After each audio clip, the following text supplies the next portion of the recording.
fogo, e isso vai ser o teu tesouro. Por isso que ele fala assim, vocês devem acumular tesouros nos céus. Como é que eu acumulo tesouro no céu? Eu não consigo pensar, o que é verdade, o que não é verdade, o que é engano, né? Primeira coisa, Satanás é o pai da mentira. Então, como que ele trabalha sempre? Com mentira. Então, ele vai o tempo todo tá lançando informação, porque aí você é enganado, e aí você cai no erro, cai na mentira dele, ou você se protege tanto de falar isso é mentira, que a hora que for verdade, você também vai achar que é mentira. Então, essa é uma estratégia de Satanás aí que a gente tem que tomar cuidado. Então, que nós sabemos que ele vai vir como ladrão, a gente tem que vigiar o quê? Quais são os sinais que a gente tem que olhar para saber se a gente tem que se afastar, ou se está chegando, ou se não está chegando, a gente tem que ficar esperto. Então, primeiro, Mateus 24. Agora, vamos dar um passo para trás para a gente poder entender. A marca da besta, para mim entender o que ela é, primeiro eu tenho que entender o que é a besta. Então, Apocalipse fala de duas bestas, uma que vem da terra e uma que vem do mar. A gente tem que lembrar que o Apocalipse, ele é um livro cheio de figuras, que na verdade ele está juntando todas as profecias da Bíblia toda. Por quê? Porque ele está focando no grande dia do Senhor. É o ápice, é a plenitude de todos os tempos. Então, toda a Bíblia fala desse dia. Então, o Apocalipse vai juntar todas as profecias revelando esse dia. Por isso que ele mostra muitas figuras. E aí a gente não consegue... Por que Satanás tem que escolher uma pessoa e tem que ter um sistema por volta dele, justamente para dar suporte para ele?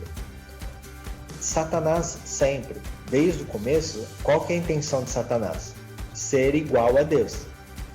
Essa sempre foi a intenção de Satanás. Deus é uma pessoa que nos seus atributos ele é onipotente, onipresente e onisciente. Então, para Satanás se tornar igual a Deus e ser onipotente, onipresente e onisciente, o que ele tem que fazer?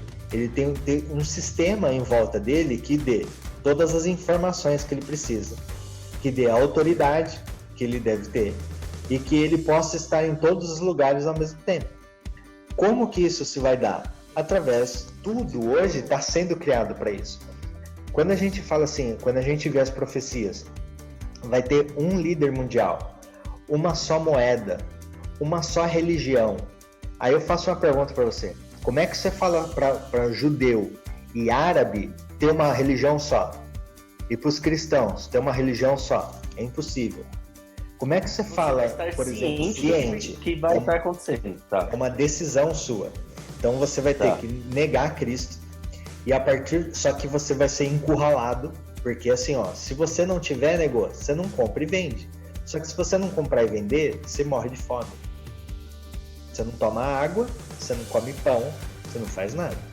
Então você vai ser colocado à prova. Então, você vai ter que tomar a decisão de rejeitar Cristo. Você vai ser encurralado de forma que ou você faz.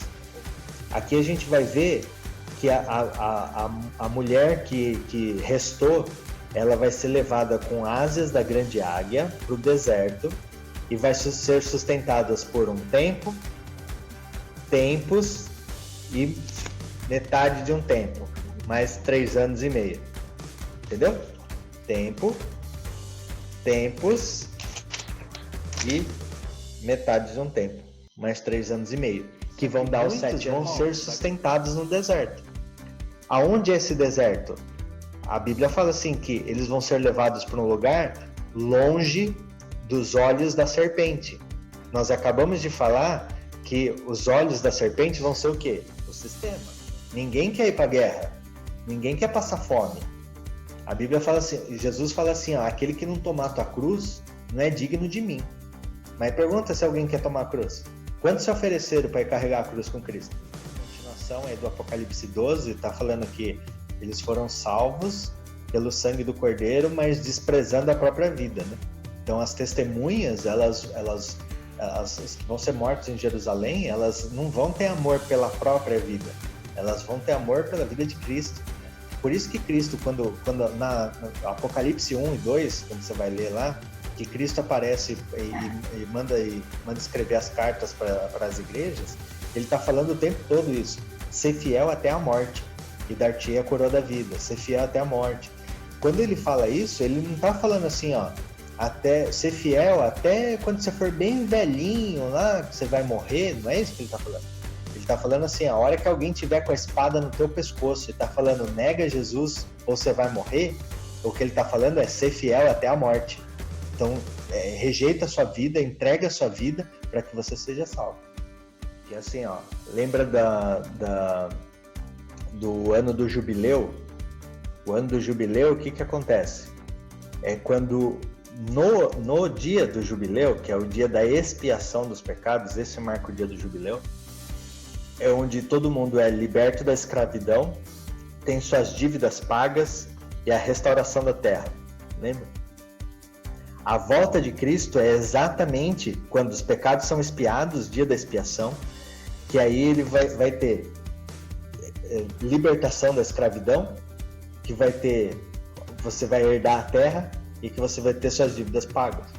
Então a volta de Cristo está falando exatamente da festa do jubileu. Muita gente vai se converter nesses dias. Muita gente vai se converter. É a colheita em abundância, a colheita para 3 anos e meio. Então muita gente vai se converter. Só que a Bíblia fala assim, esse foi entregue. Só que quando a gente vai ver a festa das colheitas, era principalmente nos tabernáculos, que vai representar a entrada do milênio, que é as bodas de Cristo, era entregue o dízimo do azeite e do vinho, né? Dízimo de azeite e vinho, olha que interessante, não é o fruto colhido simplesmente. O vinho, você tem que colher a uva e fazer o que com a uva para virar vinho? Pisar, amassar. O azeite, você tem que colher a azeitona e fazer o que com a azeitona? Amassar, né? Olha que legal. Quando Cristo, ele foi, a Bíblia fala que antes da crucificação dele, ele foi orar. E aí fala que dele saiu gotas de sangue, né? Do suor dele como gotas de sangue. Aonde que ele estava orando? Vocês já pararam para pensar ou não? Ele estava orando no Monte das Oliveiras, num lugar específico chamado Jardim do Getsemane. Sabe o que quer dizer Getsemane? Prensa de azeitona, que é justamente o lugar onde depois que a azeitona era colhida, era prensada para fazer azeite. Cristo, ele suou sangue justamente no lugar da prensa de azeite, no Monte das Oliveiras. Olha que interessante. Então, assim, ele está mostrando o tempo todo, assim, ó, você quer viver a vida dele, é assim que vai ter que ser. Entendeu? Quer gozar de uma eternidade, é viver a vida de Cristo. E Cristo deu a vida dele por nós. O que nós temos que fazer? Dar a nossa vida por ele. Simples assim. É morrer, né? Da purificação dos seus antigos pecados. Portanto, irmãos, procurai fazer cada vez mais firme a vossa vocação e eleição, porque fazendo isso, nunca jamais tropeçareis. Porque assim vos será amplamente concedida a entrada no reino eterno de nosso Senhor e Salvador Jesus Cristo. Então, a gente tem que estar todo dia pensando sobre isso, meditando, refletindo sobre isso e se autoavaliando, né? Eu não tenho condição nenhuma de avaliar nenhum de vocês. A única pessoa que eu tenho condição da malemar é de me avaliar, né? Então, que cada um possa olhar para o seu umbigo aí e falar assim, e agora, né? O que eu tô fazendo, né? Quem sou eu? Aonde eu tô? E assim, ó, tô me prontificando aí. Tem pergunta? Manda, se não quer mandar no grupo, manda no privado para mim aí, vamos conversando, né? Aí quem sabe a sua pergunta eu faço um vídeo, eu faço uma live ou respondo direto, entendeu? Mas, assim, legal. Porque às vezes uma pergunta de um pode ser a dúvida de um monte de gente, entendeu? Então vamos ver o que a gente consegue fazer. Tá bom.